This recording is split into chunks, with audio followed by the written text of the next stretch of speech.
What's going on, agents? It's LtBuzzLitebeer dropping in with a quick recap of today's Division 2 State of the Game address for January 29th, so let's get started.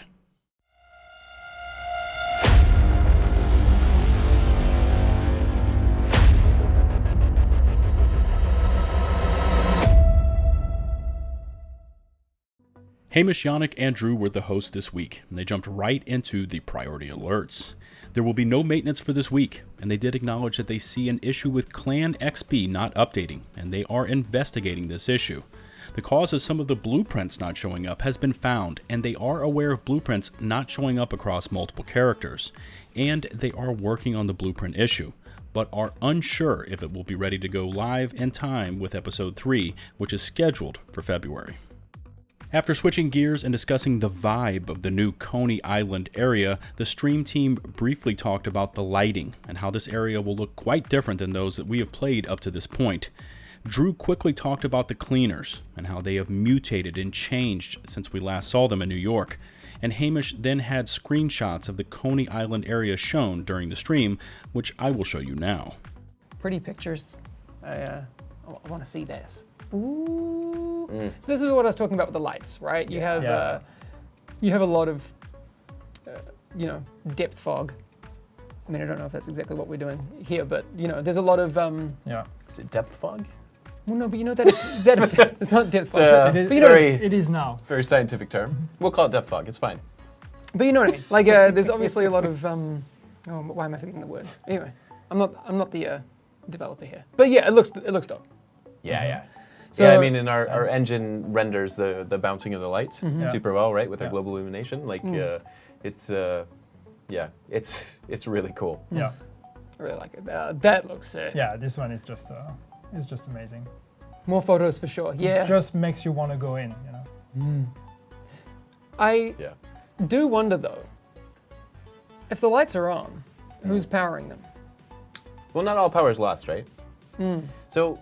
The two new classified missions will be at the detention center and the nightclub. Here are some screenshots of both of those classified missions along with commentary from the stream team. Quick look at those because more pretty pictures. Yes. People were wanting to take a look at. That doesn't look like a nightclub to me. No. I'm Okay. pretty sure that's the That detention is the worst center. nightclub if it's a nightclub. I don't know. But That it's a looks like a very pretty- heavily themed nightclub. And Well, Back in Yannick's day, because he's an old man, that's what nightclubs before we used had to the look like. internet, that's some hipster ass when nightclub. we would go clubbing. Yeah. And okay, nightclub. So Yeah, that's a bit more of a nightclub. Yeah. So I think, obviously I don't want to give too much away, but what I think this image doesn't capture is actually, again, how beautiful the lighting is. Yeah. Like in the nightclub, it's fantastic. Yeah. I don't want to spoil anything, but it's a cool experience moving through that nightclub. Next up, the team covered the Chameleon exotic assault rifle, and this thing, at least on paper, looks pretty beastly. It shows an RPM of 900 rounds per minute, 2.4 second reload times, and features 2 weapon talents. Now the first, Adaptive Instincts, grants all sorts of critical hit chance and critical hit damage buffs for landing 30 headshots. It also grants plus 100% weapon damage for landing 60 body shots, with the buff lasting an insane 45 seconds. And finally, hitting 30 leg shots grants plus 150% reload speed for 45 seconds. The second standard talent is Overlap, with plus 5% weapon handling. The exotic mods grant more accuracy, rounds, critical hit chance, and critical hit damage. So even though this weapon is completely built around the Vector SMG chassis, it will fall into the assault rifle archetype once Episode 3 launches. Here's the stream team discussing the Chameleon on stream. Ooh, yeah. So this is what it looks like. Now you can actually see the talents. I can't read them from here. Check it out. But Yeah. It's too small. it's very small. There you go. Adaptive Instincts. Yeah. That sounds cool. Headshots. That's nice. I'll let Chet go wild with that. That's a very cool gun. I'm trying to see what else we got on here. Is there anything else we're missing, George? Down the bottom there? Okay. Is that a mag with fan on it? Does it have like a CPU, like an intake fan? We need Thailander to tell us what's going on. Yeah. It does look like that, yeah. That's cool. Yeah, Thanks, it's George. really cool. I mean, it's Yeah. obviously it's an AR, right? Yeah, yeah.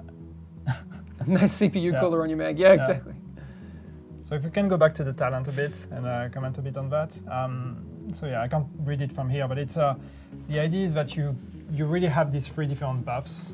and I you can read it for you, Yannick. Okay, you want to get close and Yeah, read? Adaptive Instincts. Hitting 30 headshots grants 20% critical hit chance and 50% critical hit damage for 45 seconds. Oh, yeah. Nice. Hitting 60 body shots grants 100% weapon damage for 45 seconds. Hitting 30 leg shots grants Yeah. reload speed 150%. So the cool thing is that they're not mutually exclusive, right? So you can build each one Yeah. of them up at the same time. So then it's really about kind of timing. If you want to try to stack all 3 buffs, at once, or if you want to just like go with whatever, So it's there's a Interesting. fun mechanic here in timing and trying to trigger the buffs at the right moment and aiming therefore different parts of the NPCs. So it's a lot of fun. It's a lot of fun to play with. Badger Tough, there's a lot of questions, obviously, about how that works. If there's other things like internal cooldowns, about how often that can proc and that sort of thing, we'll Yeah. pose those to Frederick and let you know if we have any additional information on that. But that's all we have for that. People are already like preparing builds for it. Yeah. That's good. Good. I love when you theory craft. It makes me so happy. Okay. FYI, after discussing the weapon, Yannick did tell Stream that they are not disclosing how to get the weapon, so we will just need to wait and see once episode 3 drops. Next up, Drew took control of the stream and we got to tour the new Firewall specialization and skill tree. Now there are quite a few new items to unlock as part of this tree, including the new shield specialization that allows for it to be paired with the flamethrower, as well as a new damage buff mechanic. Now, the text states that it provides a buff to the user and allies behind the shield, which boosts damage based upon the amount of enemies in front of the shield. So according to this, the shield players should lead the way into the mobs, and the other players, including the player wielding the shield, will receive damage buffs based upon how many enemies are inside this cone of influence. This cone will show up later in this recap when George takes control of the stream and shows off the Firewall spec against the control point. There are perks for increased burn duration, a perk that increases your squad mate's damage by 10% for them being within 10 meters of you, a bonus armor for cover-to-cover moves perk, and even a perk that burns enemies within 5 meters of you should your armor break. There is also a new sawed-off double-barrel shotgun sidearm named Firestarter that applies a flame resistance debuff to targets, making them more prone to catch on fire. And there is also a new cluster grenade and slow burn med kit that heals over time, much like we had in Division 1. About halfway into the stream, Drew was asked by Hamish and did confirm that in a future update after Episode 3, we will see more hunters in the game. Yannick briefly recapped what you get and do not get should you own the Year 1 pass, and then George took control of the gameplay on PC and demoed the new Firewall spec along with the shield. Now I'm going to cut to this footage so you can hear the stream team, and unfortunately there is no game sound, but they do answer my question partway into this demo concerning this halo that you can see in front of the shield player, and that is the arc that if an enemy is within will buff your damage output. Have you done anything we need to highlight here, George? You don't have, I think you have unlimited ammo, so we can showcase some stuff. Yeah. Yeah, Okay, looks cool. like it. I've got the new shield on as well. Again, yeah, Yeah. just so people know, this is for demonstration purposes only, so you can get an idea of the flavor of how this all works. Yeah. So yes, this is a dev build, a work in progress developer build. So do keep that in mind. But we want to show you as much as we can, as soon as we can. Yes. Get that one. Nice. It's perfect with the Russia. Yeah, I was saying, Better. that poor rusher didn't even stand a chance. Yeah. Very cool. Oh, George is. Oh, Do you have you played this game before, George? feel the pressure of everybody watching you? Look, George is just trying to show you how this new medkit works. Ah, I see. No, yeah. He's so doing George his takes job. damage. You'll see. He's it's still regenerating him. his armor. Yeah. George knows so that's what gonna he's last doing. for 10 seconds. Do not come at my team like that. George is a beautiful flower that knows what he's doing. Okay, very cool.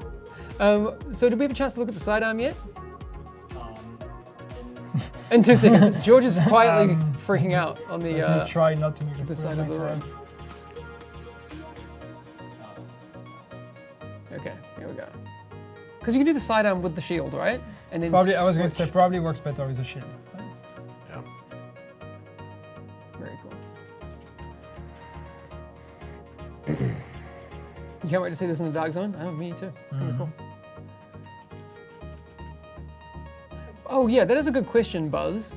What's the halo in front of his character once he has the shield deployed? You know that little Yeah. area of effect indicator? yeah. What is that telling us? Yeah.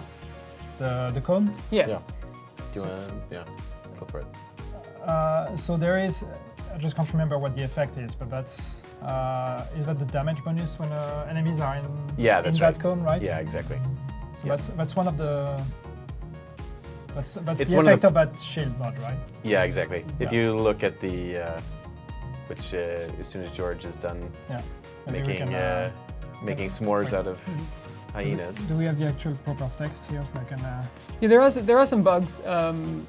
We've noticed also that some NPCs in this build, this again isn't the build that is going out, this is one of our internal builds, where some NPCs aren't getting the on-fire effect. So you may have seen that. yeah.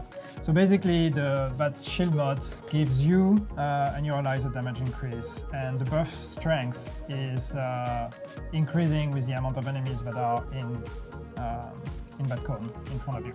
Interesting. Very cool. I'm really looking forward to seeing how this plays out in a group as well, with that 10% damage buff to your friends. Yes. So what I think is really cool, right, is like I think there can be some really cool synergies with group play here, Yeah. especially those players that like really can figure out good ways to kind of stick together. Do you have the grenade equipped, George? Yeah, pop out a grenade. George is like, let me play. George's YouTube credibility is really intrinsically tied to his gameplay performance here. Pressure's on, dude. Woo! I love explosions. Once these guys are all toasted, I actually just want to see the grenade kind of close up. Maybe you could Yeah. throw one out close to you, so we can see exactly how that looks.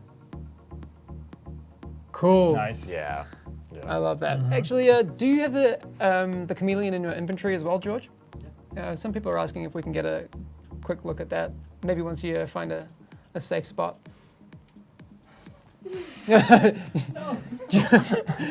George has just really kicked a hornet's nest here. Yeah. Oh, you're trying to burn the RC car. Good luck.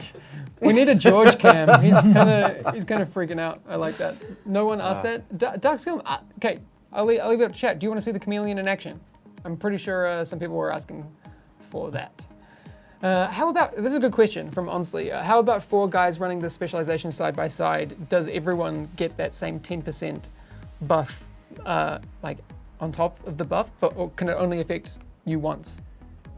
I am not 100% sure how it works. Okay. Yeah. So I don't want to Might be mislead stacks, yeah. with the wrong answer. It would seem, I totally understand the concern. It would seem a little OP if you could run It would. 40% damage all the time. Yes. Sounds- On everything that you're running. Absolutely. Yeah. Yep. I don't know that we have gameplay audio being there's no audio? sent. Oh, there's no audio. Okay. I can, if people want to keep looking while George is doing that, I'll see if I can fix that for you so you can hear some stuff. Jesus is asking if Coney Island is going to be an area playable in free roam or if it's just the missions. No, it's the missions. It's the missions, but they cover a lot of the Coney Island surface, so you're going to get to explore a lot of that place through the missions.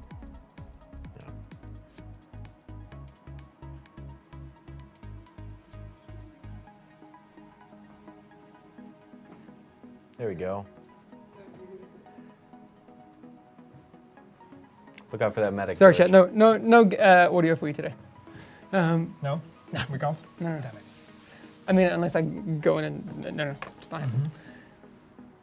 There you go. Very cool. I like it. I'm glad we actually got to show off those things in a live environment, because you can't really get the whole idea of what these things look like if you just read them through text, right? Yeah, exactly. It's cool to look at the specialization tree as well. But again, I like seeing these things in action. Exactly. And you know, nothing against George, but if you know how to use the specialization, it can be super powerful.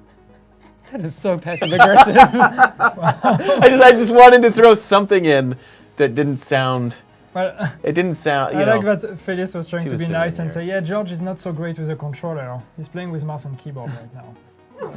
Hey, no offense, George, but Drew thinks you're trash. Okay. No, awesome. Thank you so much We love for you, George. showing us how this thing works, George. In all seriousness, it's very cool. Yes, thank It's you. nice to have someone else in the room that Yes. can take us through all of these things. Is there anything else we want to get to on the Firewall specifically? I think we've taken a good look at it. Yeah. So I think we're good. Yeah. After the demo ended, Yannick did confirm that the Honey Badger will be coming in Episode 3 as a normal weapon and not as an exotic. And a huge info nugget was dropped by Drew late in the stream, and that in the future, heroic difficulty missions will be opened up to all factions and not just the Black Tusk. So look for this to happen sometime after Episode 3. Chat was going crazy about PvP news, and unfortunately, there was none, other than the stream team acknowledging that there are problems and that they are working on it. So that means no immediate plans to do anything about the tragic PvP situation in this game. And finally, for next week, they announced that John Bjorling will be on the stream providing information concerning the Division universe. And for those of you who don't know, he is the narrative director for the Division. I think that we have reached a good point to wrap this one up, and for me, I'm looking forward to your thoughts in the comments section below. If you could take the time to smash that sub button and click on the bell icon to receive all notifications from my YouTube channel, that would be really cool.